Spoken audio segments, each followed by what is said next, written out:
Imagine standing on the precipice of a fortune so vast it could reshape the economies of small nations. Picture the weight of a legacy built over 70 years of ruthless industry, offshore maneuvering, and the kind of compounding interest that transforms mere millionaires into the untouchables of the global elite. Now imagine the moment the velvet curtain is pulled back, the heavy oak doors of the probate court swing shut, and the lead attorney for the most powerful estate in the world clears his throat to deliver a single, devastating sentence. To the world's most anticipated heir, the man who spent 40 years groomed to sit upon a throne of gold, the final balance was not billions. It was not even millions. It was exactly $0 and 0 cents. This is not a story of a family losing their wealth to the stock market or a tragic gambling addiction. It is not the tale of a sudden bankruptcy or a revolutionary seizure of assets. It is something far more calculated, far more cold-blooded, and infinitely more complex. It is a masterpiece of legal engineering designed to erase a person from a lineage without ever firing a shot. In the corridors of high finance, we often talk about the ironclad nature of bloodlines and the supposed permanence of generational wealth. We are taught that the rich stay rich, protected by a phalanx of tax attorneys and impenetrable trusts. But in the case of the Sterling Vane inheritance, the very mechanisms designed to protect the family fortune were weaponized to incinerate the future of its primary successor. The world watched in stunned silence as the probate filings became public, revealing a vacuum where a dynasty should have been. To understand how the richest heir on the planet ended up with a net worth of nothing, we have to look past the yachts in Monaco and the penthouses in Manhattan. We have to peer into the dark heart of fiduciary duty, the lethal precision of a specific type of irrevocable trust, and a father's final, silent act of war from beyond the grave. This is the autopsy of a legacy, a forensic look at how the ultimate financial safety net became a noose. As we peel back the layers of this high-stakes legal battle, you will see that in the world of the ultra-high net worth, the greatest threat isn't the government or the competition. It is the fine print. The impossibility of the situation defied every law of financial gravity. Every analyst from Wall Street to London predicted a seamless transition of power. Instead, they witnessed a total eclipse. The question that has haunted the financial world since that day remains: how do you disappear $20 billion in plain sight? And more importantly, who was really holding the pen when the will was signed? The answers lie within a labyrinth of shell companies, secret clauses, and a psychological game of chess that lasted decades, culminating in a single afternoon where a titan's life work was handed to everyone except the person he shared a name with. This is the beginning of the end for the world's most famous heir, a man who learned too late that in the eyes of a billionaire, blood is a commodity, and loyalty is a variable that can be edited out of existence with the stroke of a fountain pen. To understand the magnitude of the fall, one must first understand the architecture of the mountain. The patriarch, Alistair Sterling Vane, was not merely a businessman, he was a sovereign entity in a tailored suit. His empire began in the post-war reconstruction of the shipping lanes, moving into rare earth minerals and eventually dominating the high-frequency trading algorithms that now govern the pulse of global markets. He was a man who viewed the world as a series of spreadsheets, and his only son, Julian, was intended to be the ultimate asset. From the age of 5, Julian was dressed in the livery of his father's ambitions, sent to the most exclusive boarding schools in Switzerland and later the hallowed halls of Oxford, not to learn, but to network with the future ministers and CEOs who would one day serve the Sterling Vane interests. The wealth was not just liquid, it was structural. It was embedded in the very foundations of international commerce. By the late 90s, the family's holdings were estimated to be worth more than the GDP of several Baltic states combined. Julian lived a life that was less of a human experience and more of a curated exhibition of excess. He was the quintessential Tier 1 heir, a man for whom the concept of a price tag was an abstract curiosity. Yet beneath the veneer of private jets and art collections that rivaled the Louvre, there was a growing fracture.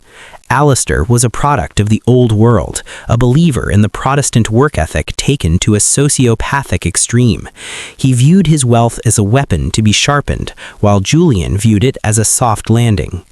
The tension was not merely generational, it was philosophical. Alistair had built his fortune through the mastery of risk and the ruthless exploitation of market inefficiencies. He saw in Julian a lack of the predatory instinct required to maintain a dynasty of this scale.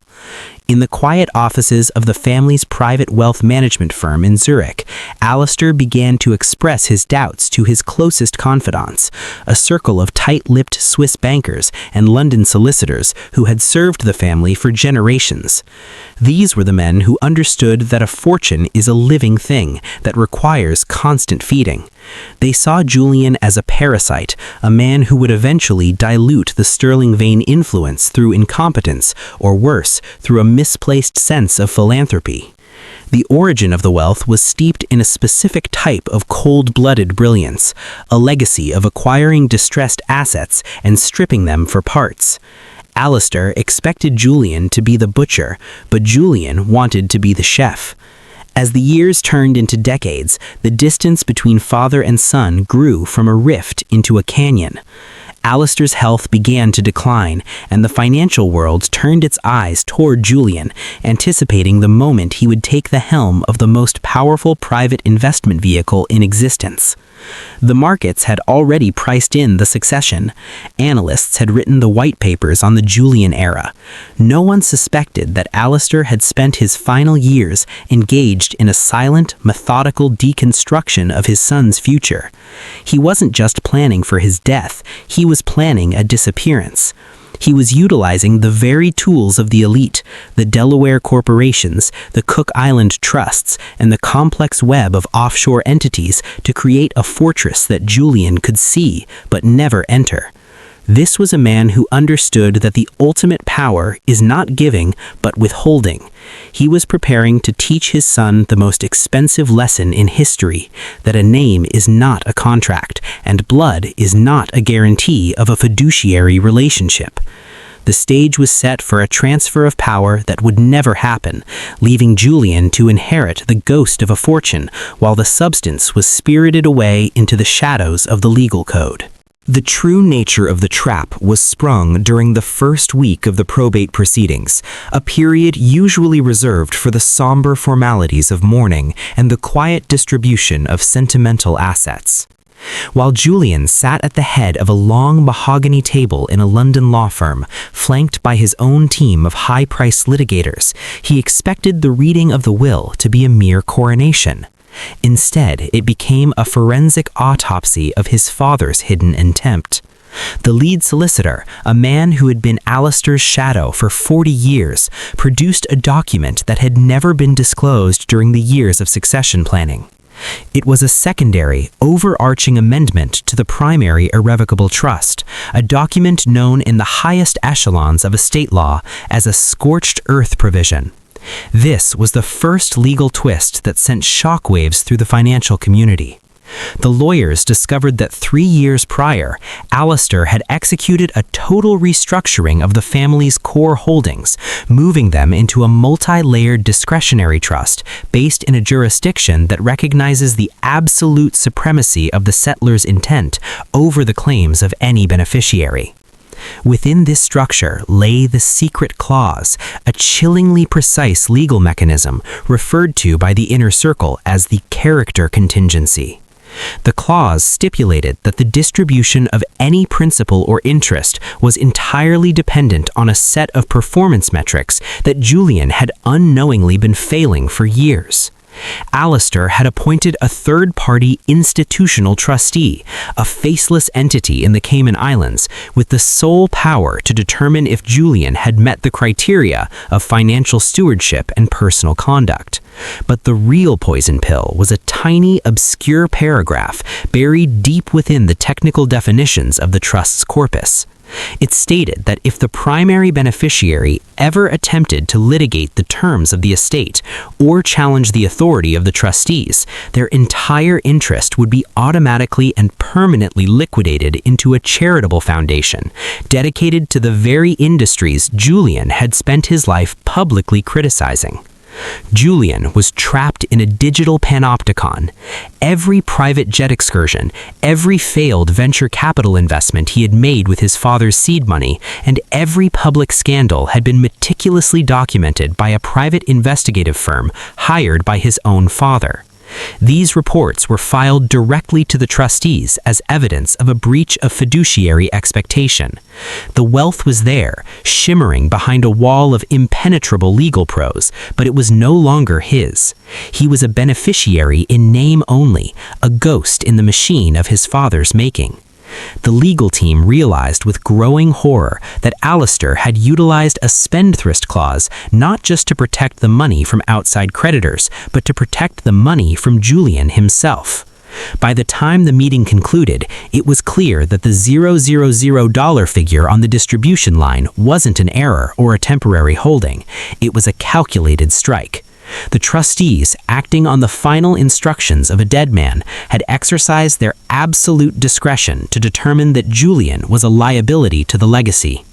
In the eyes of the law, the money didn't belong to the family anymore. It belonged to the trust, and the trust had decided that its most famous heir was worth nothing.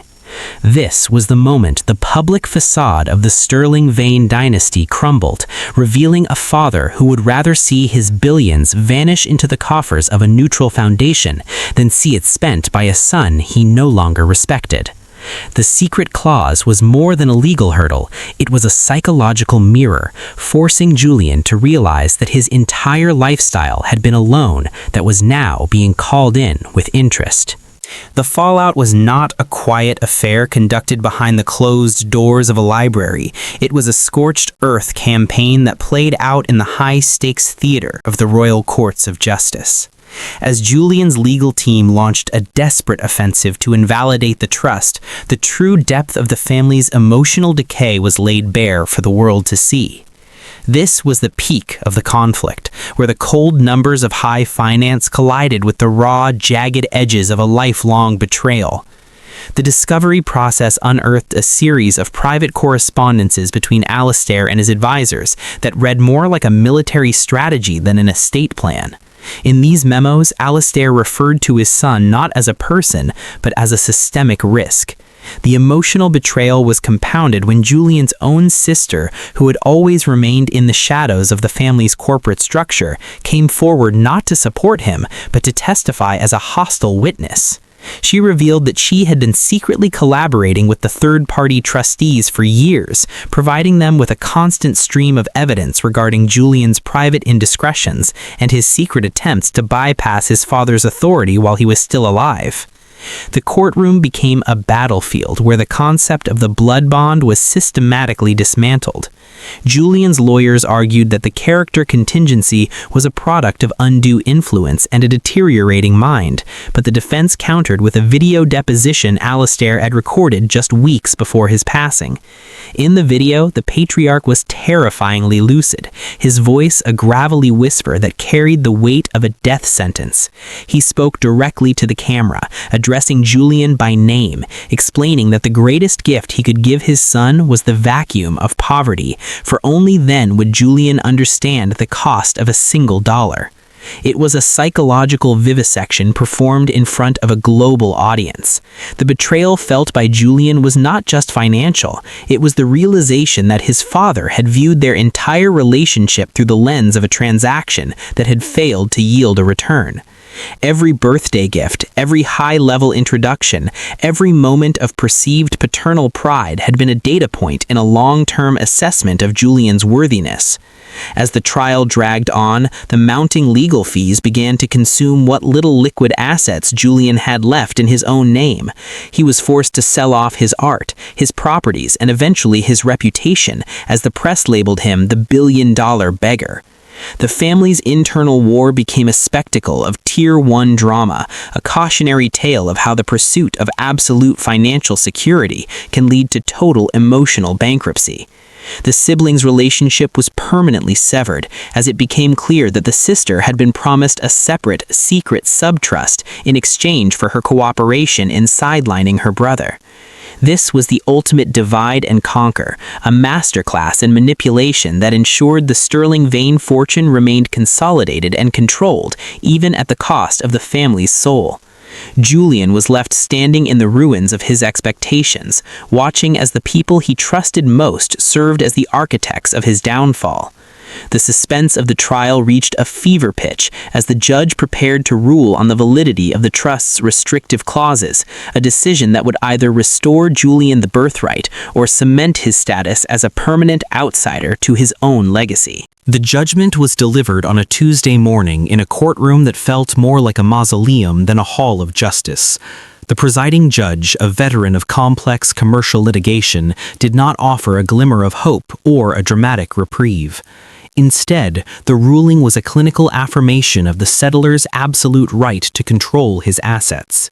The court found that Alistair Sterling Vane had been of sound mind and that the irrevocable nature of the trust, combined with the discretionary powers granted to the institutional trustees, was legally unassailable.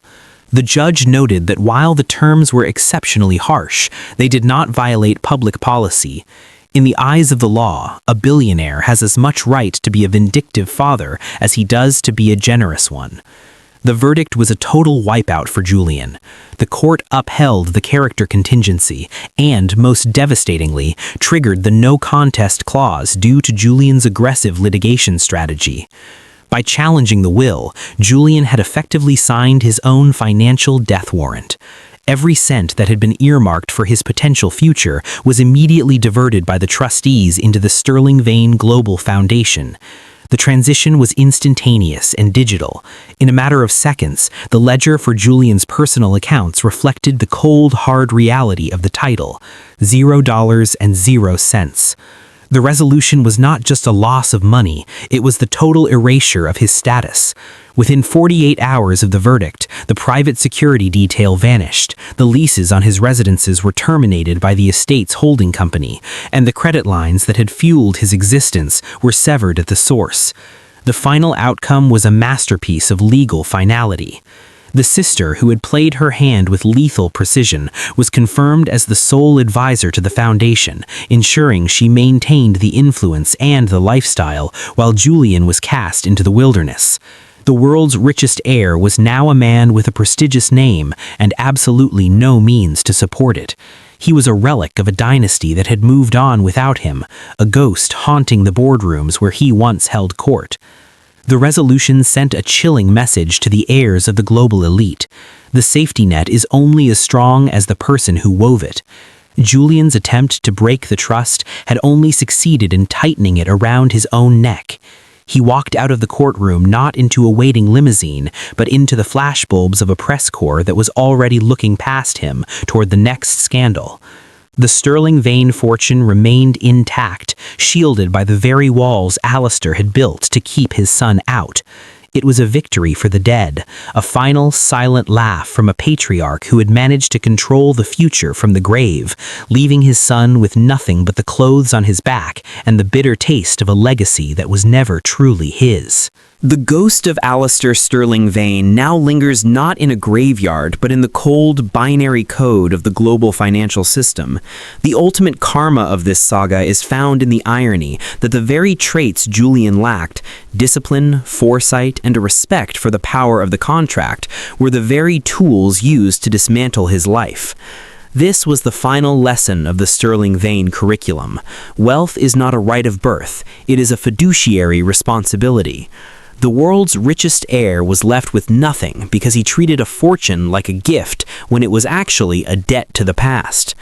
Today, the Sterling Vane Global Foundation stands as a monument to Alistair's vision, funding massive infrastructure projects across the globe, managed by a board of directors who never met the man but follow his rigid bylaws to the letter.